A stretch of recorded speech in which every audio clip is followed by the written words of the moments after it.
Bismillahirrahmanirrahim. Assalamualaikum warahmatullahi wabarakatuh. Alhamdulillahi rabbil alamin wa bihi nasta'inuhu ala umuri dunya waddin. Wassalatu wassalamu ala al-mab'uthi rahmatan lil alamin asyrafil anbiya'i wal mursalin sayyidina wa nabiyyina Muhammadin wa ala alihi wa sahbihi wa man ittaba'a hudahu wa salaka nahjahul qawim ila yaumiddin ajma'in, amma ba'd. Fa ya rabbi zidni ilma warzuqni fahma, rabbi shrah li sadri wa yassir li amri wahlul 'uqdatam min lisani yafqahu qawli. Subhanaka la ilma lana illa ma 'allamtana innaka antal alimul hakim. Allahumma inna nas'aluka ilman nafi'a wa amalan mutaqabbala wa rizqan halalan tayyiba. Kaum muslimin dan muslimat yang dimuliakan oleh Allah Subhanahu wa taala, insyaallah kita akan lanjutkan tafsir surah Maryam terakhir kita pada ayat ke-38. Kita mulai pada ayat ke-39 di mana sebelumnya Allah menjawab tuduhan yang disematkan kepada Isa bin Maryam, di mana orang-orang Yahudi menganggap Isa ini adalah anak zina, sebagai penyihir, penipu dan perusak atau perubah dari kitab Allah sebelumnya, yaitu Taurat. Kemudian orang Nasrani melebihkan Isa bin Maryam, melebihi derajat yang seharusnya sewajarnya diberikan kepada beliau, yaitu menganggap sebagai putra Allah. Kemudian Muslim ada pada posisi tengahnya, dia ummatan wasata, umat yang tengah di sini, tidak merendahkan derajat Isa bin Maryam, pun demikian tidak melebihi derajat yang harus kita sematkan kepada beliau. Beliau adalah manusia pilihan yang Allah pilih sebagai salah satu nabi dan utusannya. Beliau terlahir tanpa seorang bapak, ya, dan beliau adalah hamba dan rasul Allah Subhanahu wa taala. Dan kita memuliakan beliau, ya, kita meninggikan beliau sesuai dengan apa yang diperintahkan oleh Allah dan Rasulullah sallallahu alaihi wasallam. Kita ada di posisi tengah itu, di mana Allah menjawab, dzalika Isa bin Maryam qaulal haqqi alladzi fihi yamtarun. Yang demikian itu ialah Isa bin Maryam, ucapan yang benar, di mana mereka orang-orang ini banyak berselisih tentang siapa sebenarnya Isa bin Maryam. Ya. A'udzubillahi minasyaitonirrajim. Wa anzirhum yaumal hasrati id qudiyal amru wa hum fi ghaflati wa hum la yu'minun. Dan berilah peringatan kepada mereka yaumal hasrah, berupa hari kiamat. Al hasrah maksudnya hari penyesalan. Id qudiyal amr, di mana urusan ini sudah diselesaikan oleh Allah.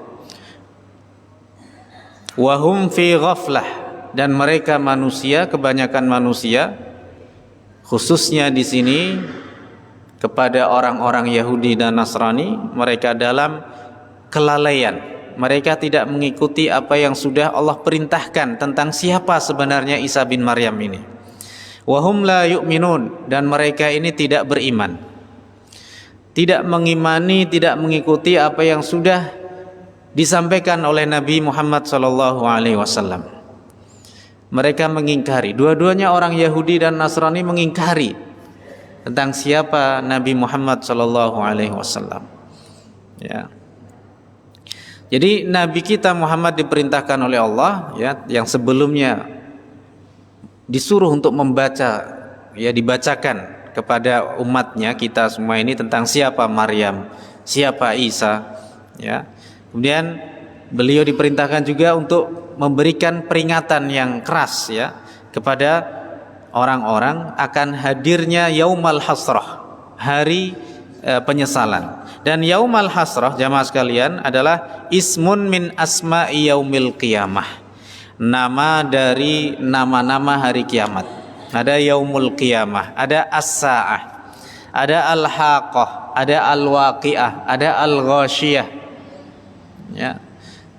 Dan ini termasuk di dalamnya Yaumal Hasrah, ya, Yaumal Hasrah, hari penyesalan. Kenapa disebut sebagai hari penyesalan? Karena di mana semua manusia ini tidak ada yang menyesal, baik itu yang masuk surga ataupun yang masuk neraka. Kenapa yang masuk surga menyesal? Menyesal kenapa saya tidak menambah kebaikan amal soleh saya sehingga saya bisa masuk surga level yang lebih tinggi. Menyesal. Yaqulu ya laitani qaddamtu li hayati. Orang akan berucap, seandainya diriku ini mempersiapkan untuk diriku, yaitu apa? Li hayati, untuk kehidupanku. Jadi kehidupan yang semata-mata, yang senyata-nyatanya itu adalah kehidupan akhirat. Kenapa Allah tidak mengatakan yaqulu ya laitani qaddamtu fi hayati, dalam kehidupanku di dunia? Kenapa aku tidak persiapkan dalam hidupku di dunia? Tapi Allah mengatakan yaqulu ya laitani qaddamtu li hayati, untuk kehidupanku, artinya kehidupan akhirat. Jadi kita ini sedang mempersiapkan nasib kita ini untuk akhirat kita. Ya, kita ini sedang menanam, ad-dunya mazra'atul akhirah. Dunia ini adalah ladangnya akhirat. Kita semua akan panen, nanam baik, insyaallah kita panen baik. Ya, nanam buruk maka akan memanen yang buruk pula nanti di akhirat. Jadi kita ini mengarang atau menentukan nasib kita sendiri nanti di akhirat. Sehingga di sini Yaumal Hasrah, ya, semua orang ini akan apa? Akan menyesal. Jangankan penghuni neraka, penghuni surga pun menyesal. Penghuni neraka menyesal kenapa dia tidak beramal soleh, kenapa dia tidak beriman, ya, kenapa dia tidak mengikuti nasihat-nasihat. Sehingga kalau dia beriman, dia beramal soleh, tentu Allah akan selamatkan dia dari siksa api neraka. Pun demikian, penghuni surga mereka menyesal kenapa mereka tidak menambah lagi pundi-pundi amal soleh mereka. Yang sholat sunnahnya cuman 17 rakaat, kenapa saya nggak tambah jadi 19? Kenapa tidak saya tambah lagi sehari semalam, kan? Kenapa saya tidak tambah lagi? Kenapa saya tidak bangun lebih awal lagi? Kenapa saya sedekahnya hanya segitu aja? Ya. Jadi ini akan ada penyesalan-penyesalan. Yaitu Yaumal Hasrah, hari penyesalan. Semua makhluk manusia ini akan menyesal. Karena apa? Nanti penghuni neraka khulud, mereka akan kekal. Penghuni surga ahlul jannah ya khulud khalidina fiha, mereka kekal di dalamnya. Dikisahkan di sini dari Abu Sa'id Al-Khudri, beliau berkata Rasulullah sallallahu alaihi wasallam bersabda, "Idza dakhala ahlul jannati al-jannata wa ahlun narin nar." Apabila masuk penghuni surga ke dalam surga dan masuklah penghuni neraka ke dalam neraka. Yuja'u bil mauti ka'annahu kabshun amlah. Didatangkan di hadapan mereka penghuni surga dan penghuni neraka ini didatangkan, dipertontonkan di hadapan mereka ini kambing yang berwarna putih, amlah, ya kan, yang bulunya berwarna putih, kan. Kemudian apa?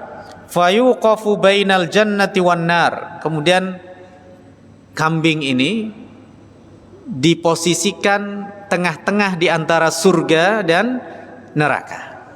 Ya. Fayuqalu, lalu dikatakan, ya ahlal jannah, ya, wahai penghuni surga, hal ta'rifuna hadza, apakah kalian tahu ini? Ya.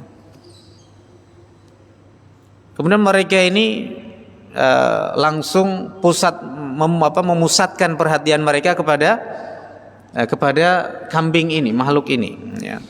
Wa yanzurun, mereka melihat, ya.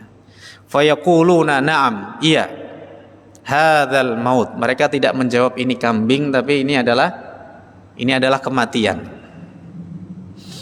ya. Wa kulluhum qad ra'ah, semua penghuni surga sudah melihatnya, ya. Tsumma yunadi, kemudian dipanggillah ini seorang penyuruh di sini memanggil ya ahlan nar. Setelah memanggil ahli surga, dipanggillah ahli neraka ini. Ya ahlan nar, wahai penghuni neraka, hal ta'rifuna hadza? Apakah kalian tahu ini apa? Mereka pun juga langsung melihat, ya, menyaksikan itu. Fayaqulun na'am hadzal maut. Mereka menjawab, iya, ini adalah kematian, ini mati, ya. Wa kulluhum qad ra'ah, semua penghuni neraka dari yang paling bawah sampai yang atas semuanya lihat. Pun demikian yang penghuni surga, semua sudah melihat. Diperlihatkan kepada mereka seperti ini perwujudannya adalah kambing, ya. Fayu'maru bihi fayudbah, maka diperintahkan ini untuk kambing ini disembelih, yudbah, ya. Wa yuqalu ya ahlal jannah khuludun fala maut. Setelah kambing ini disembelih, dimatikan, wahai penghuni surga, kekallah di dalamnya, tidak ada kematian, karena mati sudah mati. Kematian ini sudah mati, tidak ada lagi kematian setelah ini, ya. Wa ya ahlan nar khuludun fala maut, dan wahai penghuni neraka, kekallah, tidak ada lagi kematian setelah ini, karena kematian sudah dimatikan. Artinya sudah nggak ada lagi nih kematian, sudah dinafikan kematian ini. Jadi ini kekal di dalam surga, satunya kekal di dalam neraka. Ya, meskipun pernah saya sampaikan di sini tentang kekekalan surga ini, ulama Ahlus Sunnah semuanya sepakat. Tetapi untuk kekekalan negara ini ulama Ahlus Sunnah berbeda pendapat. Ya, pernah saya sampaikan riwayat dari Abu Hurairah dan dari Umar bin Khattab menyatakan bahwasanya penghuni neraka ini akan sirna, fana bersama neraka. Ini khilaf di antara ulama. Semuanya riwayat dari Nabi, hanya saja mayoritas ulama Ahlus Sunnah mengatakan kekal di dalamnya. Allahu a'lam bihadza, ya. Tapi yang jelas di sini dikatakan khuludun fala maut. Ini ahlul jannah khuludun fala maut, kekallah kalian di dalamnya dan tidak ada lagi kematian. Makanya penghuni neraka nanti, ketika semua penghuni neraka ini dimasukkan ke dalam neraka, mereka akan mengatakan apa? Ya laitaha kanatil qadiyah. Ya, ketika mereka menerima buku catatan amalnya ini, ahli maksiat menerima buku catatan amal dengan tangan kirinya, mereka mengatakan ya laitaha kanatil qadiyah. Mereka berandai-andai untuk mati. Ketika di dunia mereka ini lupa mati, tidak persiapkan dengan baik kematian itu, ketika di akhirat mereka berandai-andai untuk bisa mati. Padahal sudah tidak ada lagi yang namanya kematian nanti di negeri akhirat. Ya. Maka disinilah Rasulullah diperintahkan wa andzirhum yaumal hasrah. Berikan peringatan kepada mereka, termasuk kita sebagai umat beliau, yaitu tentang ngerinya hari penyesalan. Karena setiap kita akan menyesal, bahkan meskipun kita ini masuk surga, kita akan menyesal, kenapa saya tidak tambah lagi amal soleh saya ketika di dunia. Jamaah sekalian rahimakumullah, idh qudiyal amr, yaitu ketika Allah, ya, menyelesaikan. Qudiyal amr ini dalam istilah orang Arab adalah perkara itu sudah diputuskan, sudah tidak lagi yang namanya nego, ya, tidak bisa dibanding lagi, ya, perkara sudah ditentukan, ahli surga masuk surga, ahli neraka masuk neraka, sudah ditentukan. Qudiyal amr, ya. Seperti dalam surah Yusuf Allah mengatakan qudiyal amrul ladzi fihi tastaftiyan. Nabi Yusuf mengatakan kepada dua pemuda yang masuk penjara, ya, bersama Nabi Yusuf, qudiyal amrul ladzi fihi tastaftiyan. kalian bertanya tentang mimpi kalian berdua ini sudah selesai. Artinya apa? Sudah terjawab sudah. Urusan yang kalian ini minta fatwanya, minta jawabannya. Qudhiyal amru ladzi fihi tastaftin. Jadi qudhiyal amr. Jadi orang Arab yang mengucap qudhiyal amr berarti sudah selesai. Ya, sudah tidak bisa lagi banding, sudah tidak lagi nego, ya, sudah deal seperti itu. Itulah makna qudhiyal amr. Idz qudhiyal amru wa hum fi ghaflah. Mereka ini dalam kelalaian ketika mereka hidup di dalam dunia. Makanya ketika turun ayat ini, wa anzirhum yaumal hasrah, dan berilah peringatan kepada mereka akan datangnya hari penyesalan. Rasulullah sallallahu alaihi wasallam kemudian bersabda, ahlad dunya fi ghaflah. Penduduk dunia ini banyak yang dalam kelalaian. Bahkan Allah mengatakan, wa in tuti aktsara man fil ardi yudilluka an sabilillah. Seandainya engkau ya Muhammad, ini juga untuk kita semua, kita nurutin semua atau kebanyakan manusia di bumi ini, yudilluka an sabilillah, mereka ini akan menyesatkan kamu dari jalan Allah, minimal melalaikan kita dari Allah. Kebanyakan manusia ini banyak yang lalai.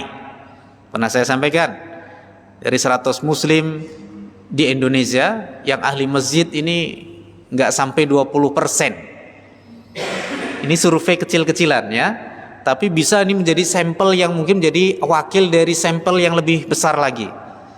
Bandingkan siapa yang mereka ini sholat berjamaah dengan yang tidak, sholat awal waktu dengan yang tidak. Apalagi kalau kita berbicara amalan-amalan sunnah yang lainnya. Jadi banyak yang lalai, ya, banyak yang mereka ini fokus dengan urusan dunia mereka, ya, sehingga mereka lalai dengan kehidupan persiapan mereka yang nantinya harus dia bawa untuk menghadap Allah pada hari kiamat. Jadi Rasulullah bersabda, ahlud dunya fi ghaflah. Penghuni dunia, artinya penduduk bumi, penduduk dunia ini, kita manusia ini, fi ghaflah, dalam kelalaian. Wahum la yu'minun, dan mereka tidak beriman. Ya. Jamaah sekalian rahimakumullah, inna nahnu narithul arda, ayat ke-40, inna nahnu narithul arda wa man 'alaiha wa ilaina yurja'un. Sesungguhnya kami mewarisi bumi dan siapa saja yang ada di atasnya, dan kepada kamilah mereka ini akan dikembalikan. Kenapa di sini siapa yang mengucap di sini? Allah Subhanahu wa taala. Kami Allah, maksudnya kami Allah ini bukan berarti menunjukkan kami ini kemudian jumlahnya kita banyak.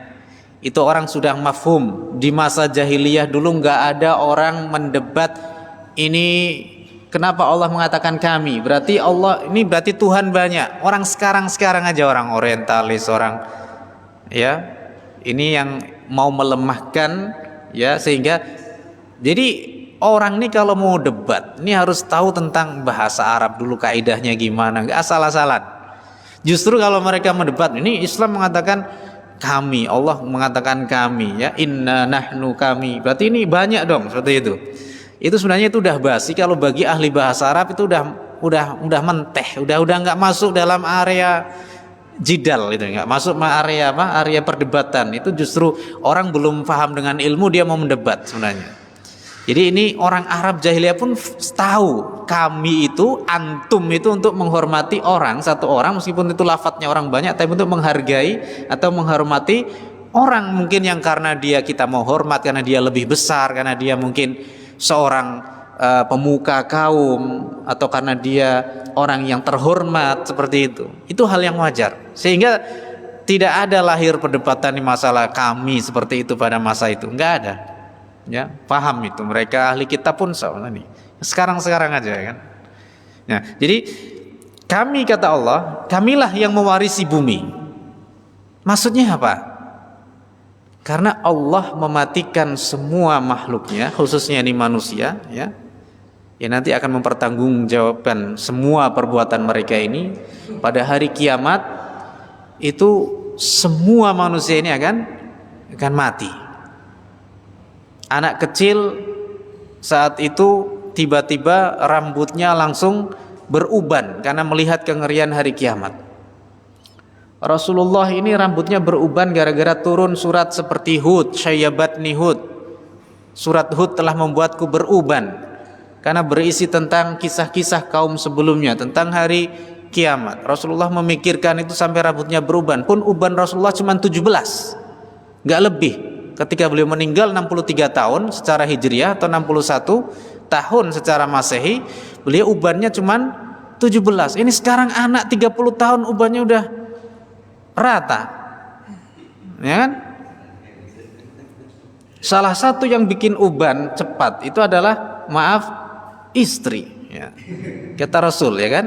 Allahumma inni a'udzubika min jarisu, ya Allah aku berlindung kepadamu dari tetangga yang jahat, wa min zaujin tusayyibuni qablal masyib, dan dari istri yang membuatku beruban sebelum datangnya masa beruban. Ini salah satu doa Rasul seperti itu, berlindung dari tetangga yang jahat. Karena apa?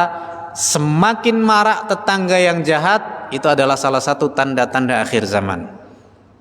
Ya kan? Orang akur, ya kan, tidak akur tetangga, saling iri, saling hasud, ya kan? Nah, ini. Kemudian dari berlindung dari istri yang bisa membuat uban, mempercepat uban suaminya sebelum masanya dia beruban.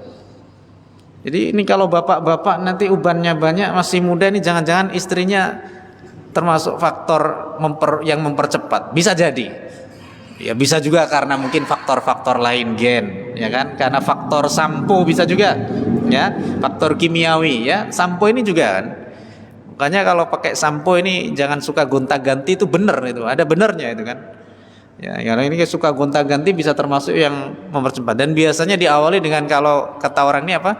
Guatel luar biasa ini kan, ini pametuane kayak gitu kan orang. Itu jadi ini ya. Jadi jemaah sekalian rahimakumullah, Allah mematikan semua ini. Orang, ya, manusia, makhluknya yang di muka bumi ini, kemudian Allah mengatakan kamilah yang mewarisi bumi. Karena apa? Seakan-akan, kenapa Allah yang mewarisi? Jadi seakan-akan begini jemaah, syarat orang untuk mendapatkan warisan adalah yang mewariskan harus meninggal dunia. Jadi salah satu, ya, syarat wajib warisan itu dibagi adalah muwarithnya. Muwarith itu orang yang mewariskan itu meninggal dunia.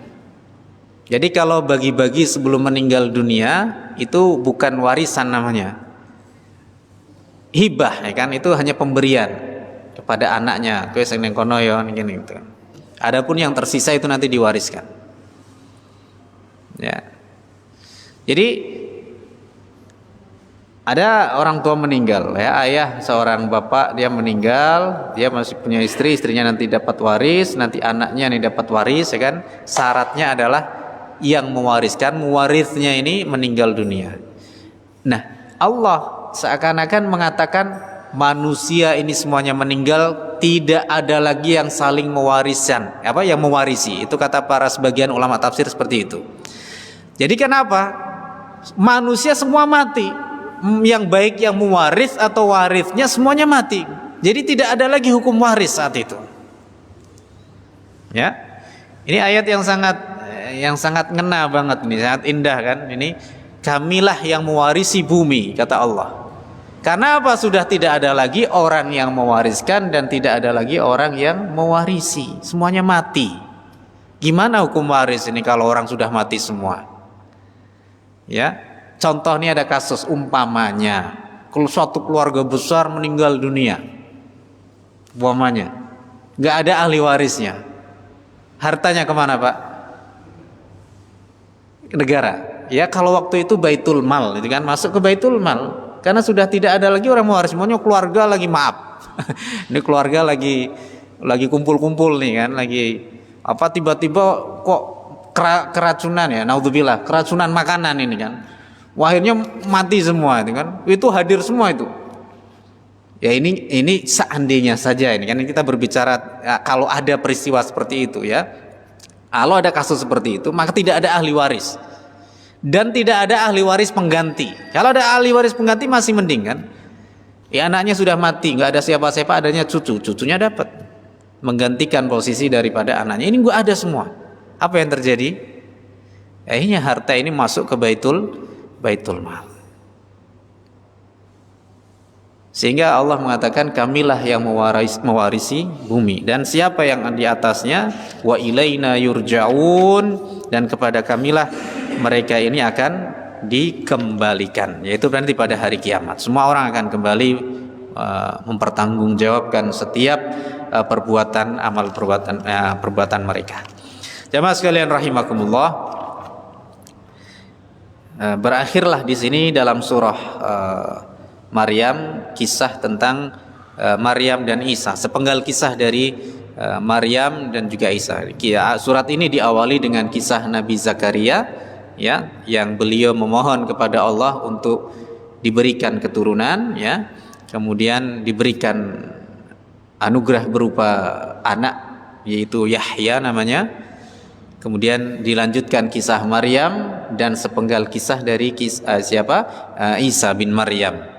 Jadi sudah ada 4 orang dalam kisah ini, dan kisah salah satu ciri yang terdapat dalam surah Maryam ini kisahnya sedikit simple. Ya, nanti ada kisah beberapa nabi disebutkan, wadhkur fil kitabi Ibrahim, wadhkur fil kitabi Musa, wadhkur fil kitabi Ismail, wadhkur fil kitab. Ini semua ini ada beberapa nabi disebutkan.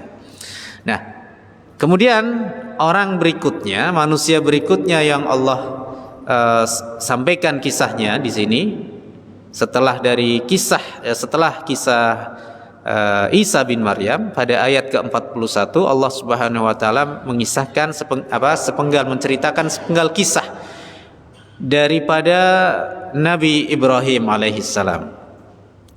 Wadhkur fil kitabi Ibrahim innahu kana siddiqan nabiyya.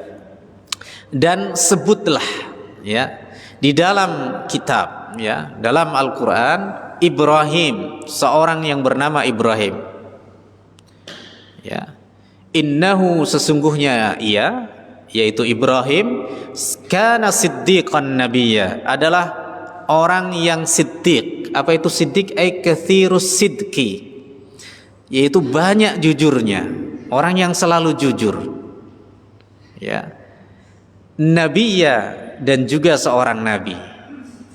Ya, dalam sebuah hadisnya Nabi SAW bersabda, alaikum bisidqi, hendaklah kalian ini jujur. Fa inna sidqa yahdi ilal bir, sesungguhnya kejujuran itu mengantarkan kepada kebaikan, kepada amal soleh, ya. Wa innal birra yahdi ilal jannah, dan sesungguhnya kebaikan ini, amal baik ini akan mengantarkan kemana? Ke surga. Wa innar rajula layataharra bisidqi hatta yuktaba 'indallahi siddiqa, dan ada sesungguhnya seorang laki-laki yang membiasakan diri untuk selalu jujur sehingga orang tersebut ditulis di sisi Allah sebagai orang yang jujur.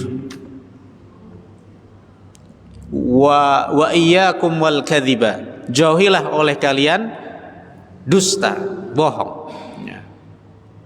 Fa innal kadhiba yahdi ilal fujur, karena sesungguhnya dusta ini akan mengantarkan kepada fujur. Apa itu fujur? Perbuatan maksiat, perbuatan dosa. Wa innal fujura yahdi ilan nar, dan sesungguhnya perbuatan durhaka, maksiat ini akan mengantarkan kepada neraka, akan mengantarkan seseorang ke dalam neraka. Wa innar rajula, dan sesungguhnya ada seorang laki-laki, ya, la yataharra bil kadhibi, dia terbiasa untuk dusta, ya, dia terbiasa untuk bohong. Hatta yuktaba indallahi kadzdzaba, sehingga orang itu tertulis di sisi Allah, dicap sebagai pembohong atau pendusta. Jadi ternyata ini diawali dengan bagaimana kita ini bisa jujur, ya, kepada diri kita sendiri, ya, karena bohong ini termasuk perbuatan yang bisa, ya, kita bisa selamat. Ada orang bohong selamat pada saat itu, tapi akan menyengsarakan nanti di akhirnya, ya. Jadi inilah bagaimana ngerinya perbuatan dusta dan juga betapa terpujinya perbuatan jujur di sini. Nah, di sini Nabi Ibrahim ya, Rasulullah SAW diperintahkan untuk membacakan menyebutkan kisah Ibrahim. Siapa ini Ibrahim? Ditunjukkan kepada kita semua. Innahu kana siddiqan nabiyya. Sesungguhnya beliau ini Ibrahim adalah orang yang siddiq, orang yang banyak jujurnya, nabiyya dan seorang nabi. Kenapa Allah mendahulukan kata siddiq daripada nabi? Dan nanti kisah-kisah berikutnya pun juga kata nabi ini diakhirkan. Sebutkan nanti wadhkur fil kitabi Ismail. Nanti ada lanjutan ayatnya, dan bacakanlah di dalam Al-Qur'an kisah siapa ini Ismail. Innahu, sesungguhnya dia Ismail kana shadiqal wa'di, adalah orang yang menepati janjinya, yang membenarkan janji di sini, karena beliau ini setuju dengan mimpi ayahnya dia menyembelihnya, ya kan? Kemudian beliau mengatakan if'al, ya, lakukanlah, ya abatif'al, lakukan. Shadiqal wa'di. Jadi beliau ini adalah wa kana rasulan nabiyya, dan beliau adalah seorang rasul dan seorang nabi. Disebutkan dulu bukan nabinya, pangkat nabinya tidak disebutkan terlebih dahulu. Tapi yang disebutkan adalah bagaimana karakter seorang dia ini jujur. Nabi Ibrahim ini jujur, siddiq. Karena apa? Pangkat nabi ya, ini tidak bisa didapatkan oleh sembarang orang. Ini rahmat Allah yang paling besar, ini adalah nubuwah, yaitu kenabian. Berarti orang dipilih oleh Allah menjadi seorang nabi dan rasul, berarti ini orang ini sudah layak tingkat kesolehannya, tingkat kewaliannya. Itu udah gak main-main lagi ini. Ya, ini nabi. Jadi tidak mengatakan innahu kana nabiyyan siddiqa, tidak, nabi yang jujur, tapi seseorang yang jujur dan seorang nabi. Karena apa? Kalau sebutkan ini karakter yang pertama siddiq, semua orang bisa menjadi seorang siddiq. Tapi kalau nabi ini tidak bisa. Ya, karena Nabi kita Muhammad SAW adalah nabi yang terakhir. Tidak ada nabi lagi. Tidak ada nabi lagi setelah beliau. Sehingga karakter siddiq didahulukan. Karena apa ini menunjukkan? Artinya kita ini pun bisa sampai pada level siddiq, tapi maaf, nabi tidak mungkin kita sampai pada level tersebut.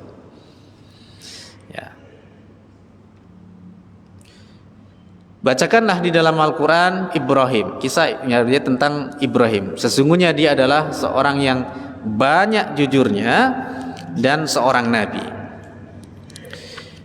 Idh qala li abihi, ingatlah ketika, ya, kata idh dalam Al-Quran ini menunjukkan ingatlah ketika ada makna di situ, ingatlah, yaitu ketika.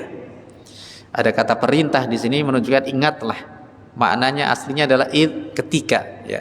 Ingatlah ketika qala li abihi, Ibrahim ini berkata kepada ayahnya Azar, ya abati, wahai ayahku. Aslinya adalah ya abi, ya abi, tapi di sini diganti dengan ya abati. Taknya ini adalah tak iwat, tak ganti dari ya mutakallim. Jadi harusnya ya abi, tapi diganti tak jadi ya abati, ya, bukan ya abiti. Jadi sehingga tidak mungkin ti ini ada ya-nya, ya abati, bukan seperti itu, tapi ya abati, pendek. Ya abati, wahai ayahku, lima ta'budu ma la yasma'u wa la yubsiru wa la yughni anka syai'a. Mengapa engkau ini menyembah sesuatu yang tidak mendengar, tidak melihat, dan tidak memberikan dampak sedikit pun kepada engkau, tidak bisa memberikan apa-apa sedikit pun kepada engkau. Kenapa kau sembah patung-patung ini, berhala-berhala ini yang kau buat sendiri? Dan kita tahu bahwa Azar ini adalah seorang pembuat berhala yang pandai. Dia seorang seniman, ya, seniman ini. Bahkan dikatakan dalam kisah tentang Nabi Ibrahim, Azar ini orang yang paling yang ketua, yang ibaratnya ketua seniman lah, seperti itu, ya. Ya, beliau orang yang paling mahir dalam membuat memahat ini patung saat itu, berhala. Ya. Jadi kenapa engkau ini menyembah sesuatu yang tidak mendengar, tidak bisa melihat, tidak memberimu dampak sedikit pun, sesuatu pun sedikit pun. Jamaah sekalian rahimakumullah, pertanyaan Nabi Ibrahim ini bukan pertanyaan yang sebenarnya minta jawaban. Karena seorang nabi tahu ini adalah sebuah kesesatan. Ini pertanyaan bukan lil istifham, bukan untuk minta pemahaman, minta sesuatu ilmu, tidak. Tapi pertanyaan untuk lil ingkar wat taubih, yaitu untuk mengingkari apa yang dilakukan oleh ayahnya. Mengingkari dan artinya tidak mau mengakui perbuatan itu. Seperti contoh nih, ada orang datang ke rumah saudaranya, ya, ada orang mau ngutang lah, contoh aja ya, orang mau ngutang,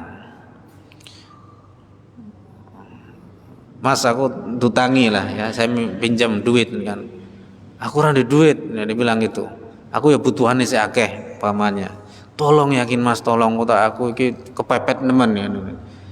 Habis itu yakin aku orang duit, dan dia bilang gitu. Kemudian wis bali bae mate bahasanya itu udahlah pulang aja ya. Saya percuma kamu kesini, itu saya enggak. Masalah orang dia punya uang atau enggak kita enggak tahu, wallahu alam. Tapi dia sudah menolak untuk meminjamkan uang. Orangnya itu ternyata enggak pulang-pulang gitu kan. Orangnya tetap duduk di situ. Lah ngopo ning kene? Nah, itu pertanyaan, kenapa di sini? Ya udah tahu dia udah mau, maksudnya mengingkari kenapa posisi dia tetap ada di rumah itu, kan sudah disuruh pulang, saya nggak punya uang, bahasanya seperti itu. Itu contoh kecil saja ya kan. Ini pertanyaan untuk mengingkari apa yang terjadi itu kan. Kenapa sih masih di sini? Ngapain sih di sini? Nah, kayak gitu. Jadi bukan karena kita minta tahu, ya saya di sini mau ini, enggak. Tapi untuk pertanyaan untuk mengingkari terhadap apa yang dilihatnya. Kenapa ya ayah kau sembah sesuatu berhala ini yang tidak bisa mendengar, tidak bisa melihat, dan tidak memberimu sesuatu sedikit pun? Ya. Ya abati, ayat berikutnya, ayat ke-43. Ya abati, wahai ayahku, inni qad ja'ani minal ilmi ma lam ya'tika. Sesungguhnya aku sungguh telah datang kepadaku sebagian ilmu. Artinya ini ada ilmu yang datang dari Allah, wahyu yang Allah berikan kepada saya, ya, kenabian yang Allah berikan kepadaku, malam ya'tika, yang sesuatu ini tidak sampai kepadamu. Aku ini adalah nabi Allah, aku adalah orang pilihan Allah yang disuruh untuk menyampaikan dakwah ini kepadamu, dan engkau tidak ngerti ini, artinya kau tidak sampai ilmu ini sampai kepadamu. Engkau bukanlah orang yang dipilih oleh Allah. Jadi seakan-akan saya mendapat sesuatu ilmu yang kau ini belum tahu. Qad ja'ani minal ilmi ma lam ya'tik. Ya. Fattabi'ni ahdika siratan sawiyya. Artinya di sini Nabi Ibrahim ingin memberitahu, saya ini tahu akan sebuah ilmu yang kamu itu enggak tahu. Maka tolong ikuti saya. Ya. Jadi ini salah satu penawaran ya, kalau menasihati orang. Ya boleh-boleh saja kita ini mengatakan, saya itu sudah tahu tentang ini ya, saya punya pengalaman seperti ini yang kau mungkin belum punya pengalamannya. Nah, itu berarti boleh kalau kita berani ini, supaya meyakinkan orang tersebut. Ya, fattabi'ni, maka ikutilah aku, ahdika siratan sawiyya. Niscaya aku akan memberimu petunjuk berupa siratan sawiyya, yaitu jalan yang sempurna, jalan yang lurus. Siratan mustaqim. Sawi ini artinya bisa sempurna, maksudnya adalah jalan yang lurus. Karena jalan yang benar, jalan yang sempurna ini adalah jalan yang lurus. Ya. Ya.